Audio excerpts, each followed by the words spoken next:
Wales Prince Henry the Navigator had never sailed a voyage, but he could see that exploration could transform even the tiniest country into a world power. That's why he established a school for navigation, which included math. Here, shipbuilders created innovative vessels, such as the Caravel, a small sturdy ship equipped with the latest technology. Its triangular sail could pick up even the slightest breeze blowing from the side of a ship. His school also had navigators and astronomers who taught the latest techniques in navigation using the astrolabe.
Columbus persuaded King Ferdinand and Queen Isabella to support his venture. Columbus found land almost exactly where his calculations said he would, but it was the Bahamas instead of Japan.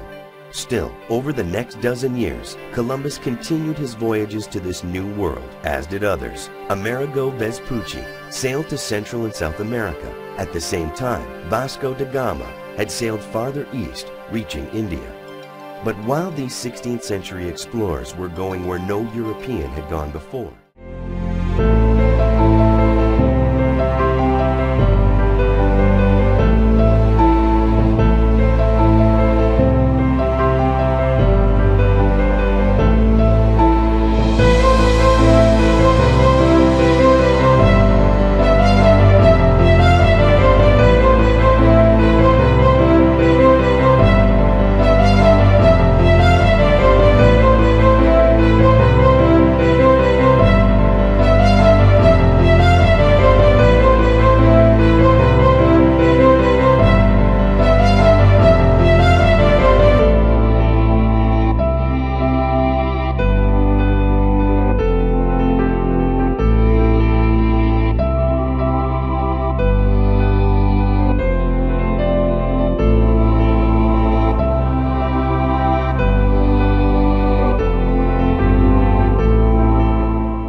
in 1494, Spain and Portugal had signed the Treaty of Tordesillas.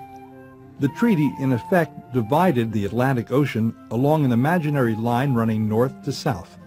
All lands to the west of this line would belong to Spain, while all lands to the east would belong to Portugal.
Cabot went to England and won the king's approval for his expedition.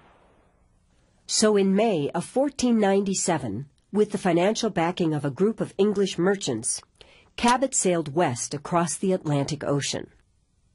At the end of June, he sighted what historians think was either Cape Breton Island or the island of Newfoundland in what is today Canada. However, John Cabot, like Columbus, believed that he was looking at the shores of Asia and claimed the land for the King of England. The next year, Cabot made a second voyage to this area and did not return. And although he failed to find a route to Asia, Cabot did discover that there were huge numbers of fish in the waters off of Newfoundland. These rich fishing grounds came to be called the Grand Banks. And in the early 1500s, thanks to Cabot's discovery, fleets of fishing boats, mostly from France, began to sail there every summer.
Ferdinand Magellan left this port in southern Spain, sailed west across the Atlantic Ocean, rounded the tip of South America, crossed the Pacific Ocean, and reached islands off the mainland of Asia. And although Magellan was killed along the way, one of his ships actually made it back to Spain, becoming the first ship to sail all the way around the world. Yet even before Europeans had reached the Far East by sailing around South America and Africa, some navigators thought that the shortest route to Asia must go either around or through North America.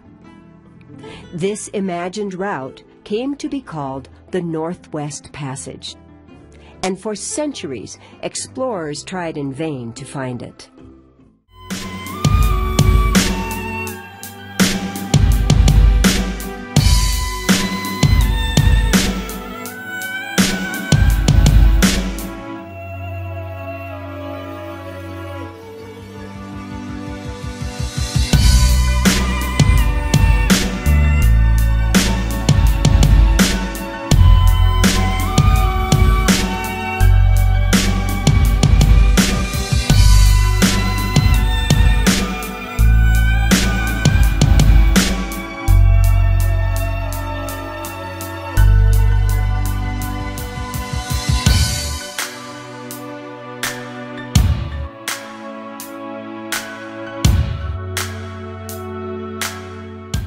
French expedition was led by Giovanni da Verrazzano, an Italian who was born near the great Italian city of Florence, seen here. The French king wanted Verrazzano to search for a northwest passage to China, and the king also hoped that Verrazzano would discover great riches, especially gold and silver, such as was pouring into Spain from her colonies in the New World. In the year 1524, Verrazzano's expedition sailed west from France and crossed the Atlantic Ocean.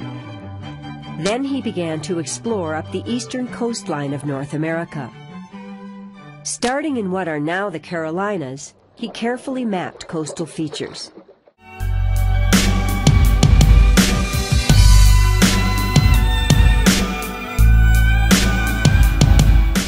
As he headed north, Giovanni da Verrazzano became the first European to sail into what is today the harbor of New York City. And from here, he sailed up the Hudson River to find out whether it was the fabled Northwest Passage. Today, the Verrazzano Bridge, across the entrance to New York's harbor, honors him and bears his name. After leaving this harbor, Verrazzano's expedition sailed northward to Newfoundland. However, by then the coast of Newfoundland had already been pretty well explored by French fishermen. Even so, Verrazzano had managed to explore a lot of uncharted North American coastline on his first voyage to the New World. And when he returned to France, his excellent maps proved to be extremely helpful to other explorers.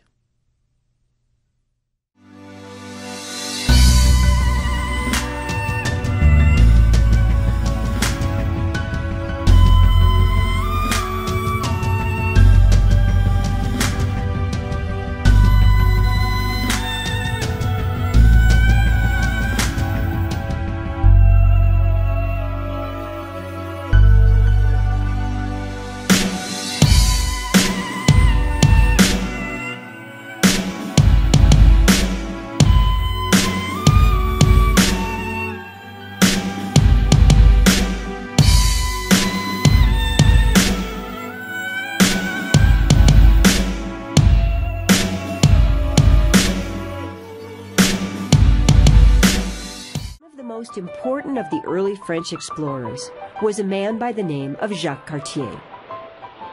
Cartier was born here in the fishing town of St. Malo in France, right around the time Columbus was planning his first voyage across the Atlantic. It is believed that as a young man, Cartier had accompanied the fishing fleets that left France each summer for Newfoundland. The French king, Francis I, asked Cartier to look for gold and other precious metals in the New World, and also to keep searching for a northwest passage to Asia. And in April of the year 1534, Cartier's first expedition left the harbor of St. Malo and sailed across the North Atlantic.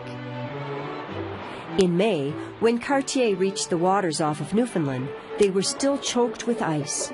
But after a while, the ice melted, and he was able to sail along the coast of what is today Labrador on the mainland of Canada.